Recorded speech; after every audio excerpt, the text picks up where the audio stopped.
अस्सलाम वालेकुम क्लास। आज हमने जो है वो डेफिनेशन शुरू करनी है। इनमें सबसे पहले डेफिनेशन है define single entry system. Single entry system define करें।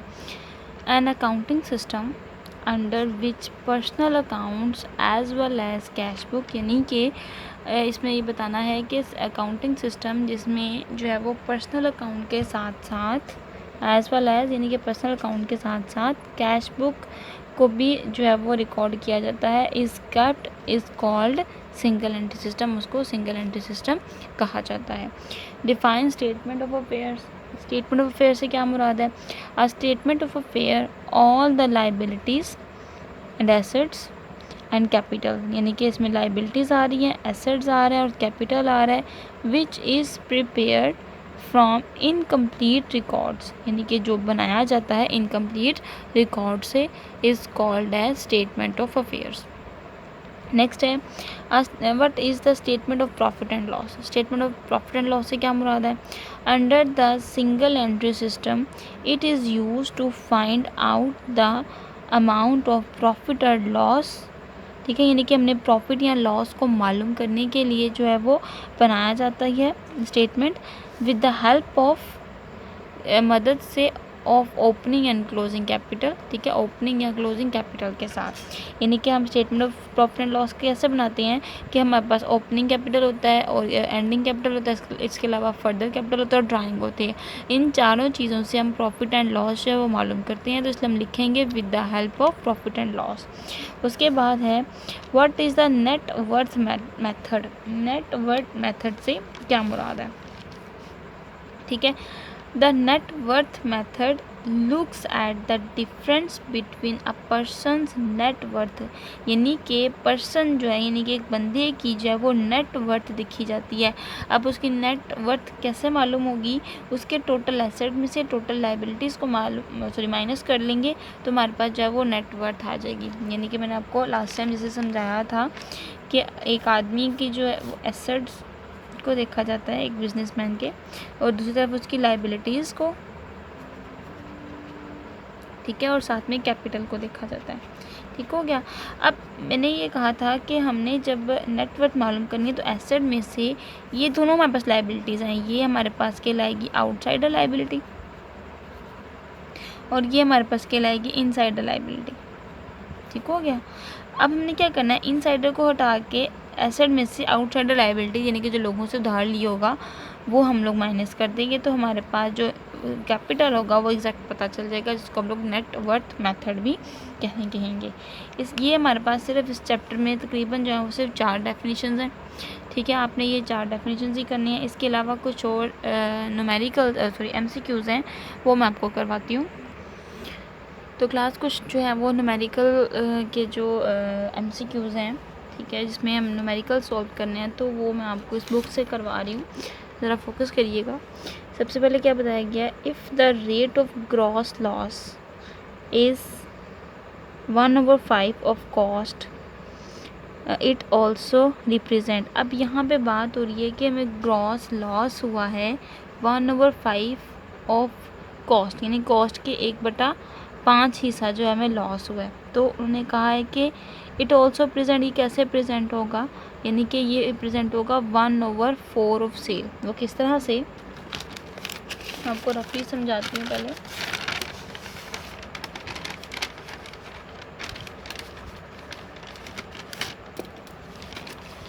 यहाँ पे इन्होंने बताए हुए हैं हिस्से, यानी 1/5 हिस्सा उन्होंने कहा है कि हमें लॉस हुआ है 1/5।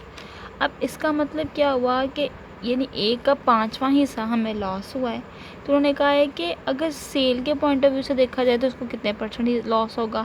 तो लेट सपोज कि किसी तरीके से मैं आपको एक सर्कल से समझाती हूँ। ठीक है, यहाँ पे हमारे पास सर्कल है, इसके जो है वो 5 हिस्से ऐसे कर लेते हैं। ठीक है, यानी 1 2 3 4 5। ठीक है, अब उन्होंने कहा है कि ये हिस्सा जो है वो लॉस का अगर निकल गया 1 2 3 4, बाकी कितने हिस्से रह गए 4। तो इसका मतलब सेल्स के हमारे पास जो होंगे वो 1/4 हिस्सा होगा। तो इसलिए हम इसको लॉस को अगर इस तरह से लिखा है तो हम सेल्स को इस तरह से लिख सकते हैं। तो यही इसका सही आंसर होगा। उसके बाद है if the rate of gross loss is 1/5 of sale. अब यहाँ पे हमारे पास जो है वो बात हो रही है 1/5%, सॉरी जो फ्रैक्शन है कितनी है ऑफ सेल के दी हुई है। इट वाज प्रेजेंट, ये किस तरह से प्रेजेंट होगी, ये 1/6 के हिसाब से प्रेजेंट होगी, क्योंकि लॉस जो है वो हमें हमारे सेल के अंदर मौजूद है। अब यहाँ बात थी सेल की, ठीक है, इस हिस्से में बात थी सेल की, हमने सिर्फ सेल को जो है वो इन्वॉल्व किया। अब हम बात करते हैं कॉस्ट की। अब ये फार्मूला आप कुछ इस तरह से याद कर लें, यही हमारे पास जो फार्मूला सारे एमसीक्यूज़ में होगा, sales is equal to cost plus profit, यानी कि सेल हमारी किसके बराबर होगी, कॉस्ट और प्रॉफिट को जमा करेंगे। कॉस्ट का मतलब क्या होगा कि जितनी चीज़ को बनाने पे लागत लगी है उसको कहा जाएगा, और प्रॉफिट जितना हमें मुनाफा होगा, यानी चीज़ को बेच के कितना मुनाफा होगा। तो आपको बेसिकली पता है कि जब हम लोग लेट सपोज कि 100 रुपीज़ की चीज़ हमने बनाई है तो हम उसको 150 में सोल्ड करेंगे। 150 में सोल्ड करने का मतलब क्या है कि 50 रुपये मुनाफा इसमें शामिल करेंगे। इसी तरह से अगर हमारे पास लॉस होता है तो अब आपको पता है कि लेट सपोज़ कि हमने चीज़ 100 रुपये की थी, 90 की हमने सेल की, तो यहाँ पे हमें 10 रुपये की कमी हो रही है, इसलिए यहाँ से हम लॉस को माइनस करेंगे। ये 2 फार्मूले होंगे हमारे पास, इससे हम लोगों ने जो है वो क्वेश्चन करना है। तो अब यहाँ से ऑटोमेटिकली इसको माइनस किया तो हमारे पास 90 की सेल, यानी कि चीज़ हमने पहले, ये बाद में आएगी, पहले इन दोनों को देखना है। अगर कॉस्ट हमारे पास ज़्यादा है, सेल हमारे पास कम है, तो हमें लॉस होगा, और कॉस्ट हमारे पास कम है, सेल ज़्यादा है, तो हमें प्रॉफिट होगा। ठीक हो गया, ये चीज़ आप लोगों ने समझ लेनी है। अब यहाँ पे जो बात हो रही है कि 1/5 हिस्सा हमारा लॉस में मौजूद है, यानी कि इधर 1/5 है, तो इसका मतलब क्या हुआ कि ये हिस्सा हमारे पास ज़्यादा है, तो ये 1/6 हिस्सा कहलाएगा ऑफ कॉस्ट, यानी कि लागत के। उसके बाद है if the rate of gross profit is 1/5 of cost and sale for the year is 4,20,000, then the cost of goods sold will be equal to। अब इसको हमने कुछ किस तरीके से मालूम करना है। अब यहाँ पे हमारे पास ये जो 1/5 है, हम इसको चेंज करते हैं परसेंटेज में, ठीक है। हम यानी कि फ्रैक्शन की बजाय अगर परसेंटेज में चेंज कर लेंगे तो हमारे पास आसानी होगी। 1/5 मल्टीप्लाइड बाय 100, ठीक है। परसेंटेज में चेंज कैसे करेंगे कि जो हमारे पास 1/5 होगा उसको 100 से मल्टीप्लाई कर लेंगे। 1/5 पहले किया, 1/5 मल्टीप्लाई बाय 100, तो हमारे पास आ गया 20%। अब यहाँ पे कुछ इस तरह से हमारे पास होगा, इसी फार्मूले को लेंगे, sales is equal to cost plus, यहाँ पे बात किसकी हो रही है, प्रॉफिट की, तो हम प्लस प्रॉफिट, यानी कि ऊपर वाला फार्मूला ये जो बताया ये लिखेंगे। अब इसमें क्या होगा, सेल हमारे पास कितनी है सेल बता दे रही है 42,000, सॉरी 4,20,000। उन्होंने क्या है कॉस्ट मालूम करे, तो कॉस्ट पे क्वेश्चन मार्क लगा देते हैं, और ये इन्होंने कितनी बताई है 20%। अब इक्वेशन कुछ इस तरह से बनेगी कि इसमें हमने देखना है कि ये कितने परसेंट है। अब यहाँ पे बता दिया इन्होंने कि 1/5 ऑफ कॉस्ट है, यानी 20% ऑफ कॉस्ट। अब ये बात याद रखिएगा, जिसके साथ ऑफ कॉस्ट यानी कि ऑफ लिखा होगा, जिस भी परसेंटेज या जिस भी फ्रैक्शन के साथ, हमने उसको 100% सपोज करना है। लेट ये 20% है, ठीक है। हमने जब फाइंड आउट यानी कि जो फ्रैक्शन निकाली तो हमारे पास 20% आया, ठीक है। अब 20% का हमने देखना है, इसके कॉस्ट हमारे पास 100% है, जिसके साथ द ऑफ द कॉस्ट लिखा आएगा हमने उसको 100% सपोज कर लेना है। अब यहाँ पे ये है 20%, ये है 100%, क्योंकि हमें अमाउंट नहीं दी हुई तो हम परसेंटेज में कन्वर्ट कर लेंगे 100%। अब इन दोनों को जमा करें तो ये हो जाएगा 120%, ठीक है। अब इसी इक्वेशन को हम लेके चलते हैं। अब हमने क्या करना है, हमने मालूम करनी है मिड वाली अमाउंट, तो क्या करेंगे, इस रकम को लेंगे, ठीक है, 4,20,000 मल्टीप्लाइड बाय, हमने मालूम क्या करना है, कॉस्ट, ठीक हो गया। तो हम क्या करेंगे, कॉस्ट की वैल्यू लिखेंगे ऊपर। अब क्योंकि इसके परसेंटेज पे बताई गई है, इसकी वैल्यू लिखेंगे ऊपर, इसकी वैल्यू लिखेंगे नीचे 120। यानी कि अगर हमने परसेंटेज निकालनी होती तो हम क्या करते हैं, 100 नीचे लिखते हैं और जो वैल्यू है वो ऊपर लिखते हैं। ठीक है, हमें वो वैल्यू नहीं मालूम तो हमने कुछ इस तरह से इक्वेशन बनानी है कि 4,20,000 मल्टीप्लाई बाय 100, ठीक है, जिसकी वैल्यू को मालूम करना है उसको ऊपर लिखेंगे, वो 100% बताई हुई है, और जितनी वैल्यू हमारे पास सेल की जो परसेंटेज के मुताबिक बनती है उसको नीचे लिखेंगे। तो कुछ इस तरह से कैलकुलेट करेंगे, 4,20,000 मल्टीप्लाई बाय 100 डिवाइडेड बाय 120, तो हमारे पास आ गया 3,500,000, यानी कि 3,50,000। ये हमारे पास क्या आ गई, ये हमारे पास आ गई कॉस्ट। ठीक हो गया। अब यहाँ पे ये इसका आंसर ए ठीक है, 3,50,000। उसके बाद है if the rate of gross profit on sale. अब यहाँ पे सेल के ऊपर ग्रॉस प्रॉफिट है, इसका मतलब सेल हमारे पास 100% होगी। यहाँ पे क्या था, कॉस्ट के ऊपर था तो कॉस्ट को 100% लिया, यहाँ पे सेल थी सेल को 100% लिया। ठीक है, अब यहाँ पे परसेंटेज 10% है ग्रॉस प्रॉफिट के, एंड द कॉस्ट उन्होंने बता दी हुई है कॉस्ट ऑफ गुड सोल्ड, यानी कि जो चीज़ों को बेचने की जो बेचने की लागत जो आई है, सॉरी बनाने की जो लागत आई है वो आई है 1,80,000। ठीक हो गया। हमने क्या करना है, what will the amount of gross profit, हमने ग्रॉस प्रॉफिट का जो अमाउंट है वो मालूम करनी है। जूम आउट कर ले इसको, क्लियर हो गया।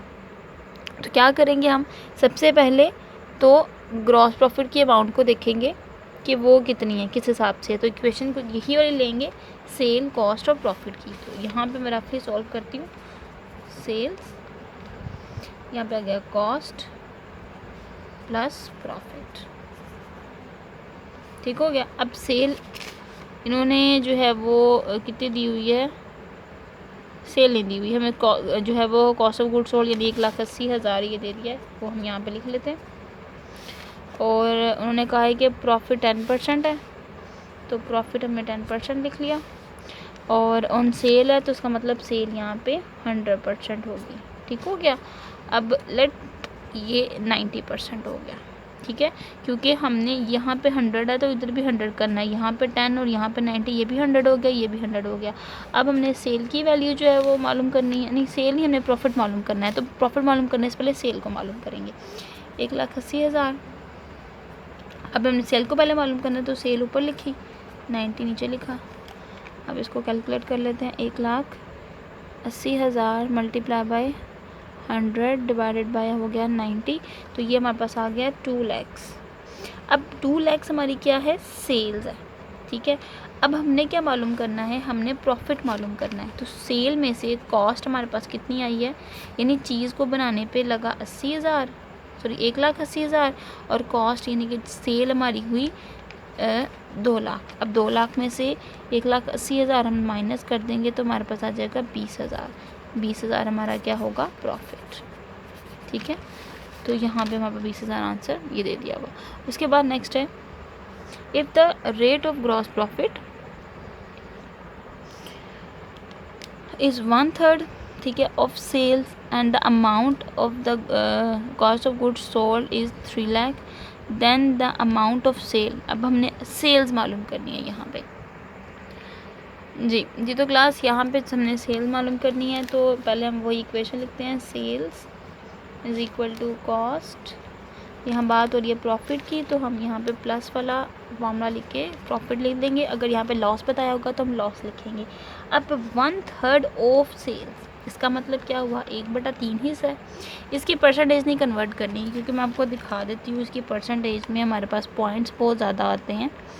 ठीक है, ये देखिएगा, तो मल्टीप्लाई 100 की ये करेंगे तो फिर भी हमारे पास पॉइंट्स में आएगा, तो हमें मसला होगा। हम इसको इस तरह से फ्रैक्शन के साथ सॉल्व कर लेते हैं। यहाँ पे आ गया हमारे पास 1/3। अब इसका मतलब क्या हुआ कि एक चीज़ है, ठीक है, उसके 3 हिस्से किए हुए हैं। ठीक हो गया।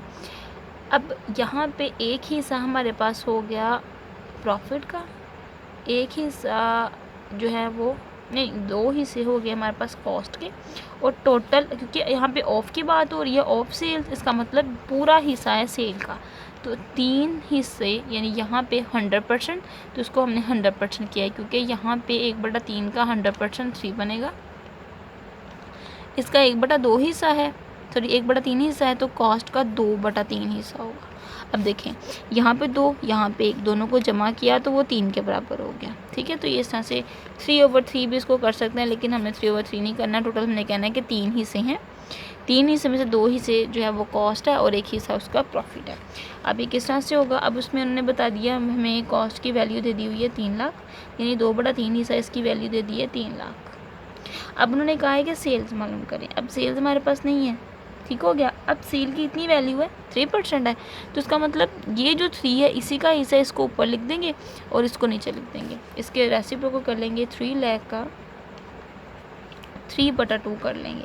वैसे पीछे परसेंटेज में जिसकी भी परसेंटेज मालूम करनी थी उसको ऊपर लिख लेते हैं, तो इसकी जो है वो 3 जो है वो फ्रैक्शन के मुताबिक 3 वैल्यू है, तो 3 वैल्यू को ऊपर लिख लिया, 2 वैल्यू को नीचे लिख लिया, 3/2 हो गया। तो 3 लाख का हमने 3/2 करना है, तो हमारे पास आ जाएगा 4,50,000। इसका मतलब ये हमारे पास थी सेल, तो ये इसका आंसर यहाँ पे 4,50,000। उसके बाद है if the beginning capital 20,000, capital at the end 30,000, drawing 6,000, fresh capital introduce उन्होंने कहा है कि 3,000 है, then what will be the profit हमारे पास कितना है। तो ये किस तरह से होगा, सबसे पहले क्लोजिंग कैपिटल लिखते हैं 30,000, इसमें ऐड करेंगे ड्राइंग्स, ठीक है, फॉर्मूले के मुताबिक, लेस कर देंगे फ्रेश कैपिटल 3,000 और लेस कर देंगे ओपनिंग 20,000, तो हमारे पास 13,000 जो है वो आ गया। तो 13,000 ये लिखा हुआ, ठीक है। बाकी हमने जितने भी यहाँ पे MCQs किए थे ये वाले, जिसमें हमारे पास ये ओपनिंग कैश आता है, ये हम लोगों ने कर लिया है। बस कुछ न्यूमेरिकल वाले MCQs थे वो मैंने आपको करवा दिए। इंशाल्लाह हम नेक्स्ट टॉपिक जो है वो शुरू करेंगे डेप्रिसिएशन के बारे में, उसके MCQs देखेंगे। तब तक के लिए अल्लाह हाफ़िज़।